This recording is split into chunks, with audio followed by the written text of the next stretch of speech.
Nicholas Jackson, was just in excess of £35 million. There's been a lot of talk about his future as well. We know that Chelsea are happy with the squad they have at the moment, and they are looking to go into the season with 2 out-and-out number 9s, but a third player that can play as a false 9 or play as a number 9.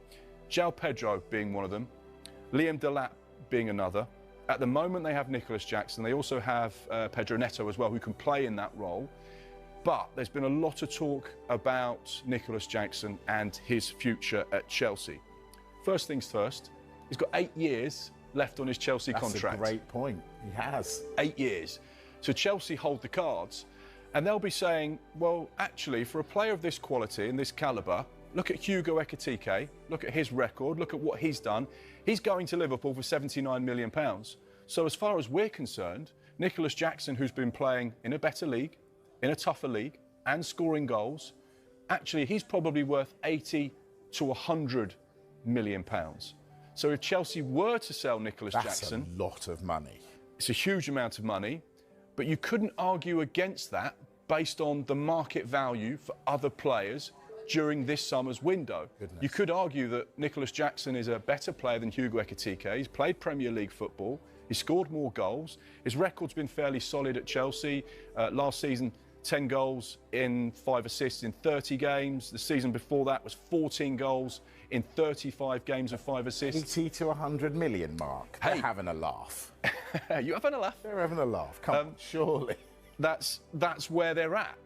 Chelsea have the ability to say, this is what we value the player at.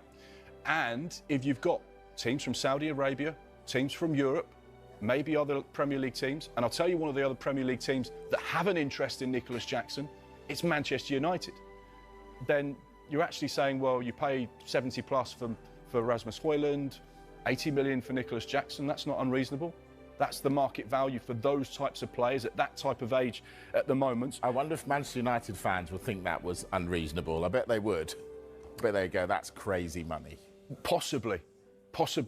But ultimately, something in a transfer window is only worth A, what someone wants to pay, and B, what someone is happy to sell for. And just very quickly, Mike, on that Manchester United theme and the Chelsea theme as well, because this Nicholas Jackson departure could mean that they're in the market to make more signings.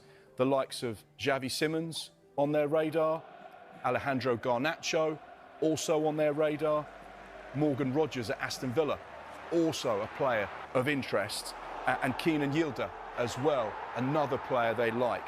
So we talk about Chelsea in every single window. Could they be about to spend big depending on the departure of Nicholas Jackson should it happen?